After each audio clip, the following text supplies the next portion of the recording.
Japan got many nice RC models, such as this one.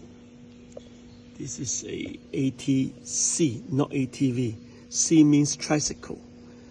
V means vehicle. V is four-wheel. This is a three-wheeler.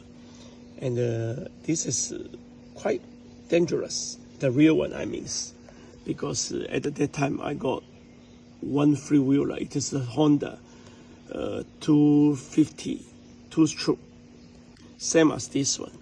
And as it is a front one wheel, single wheel, rear is two wheel, and no differential. So when you turn, when you jump, quite dangerous, unless you always understand how to control rear wheel, touch the ground first. And Kyosho also got one radio control ATC.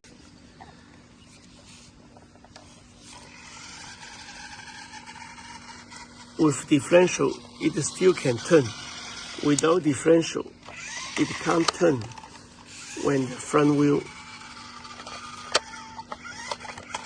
off the ground. Yes,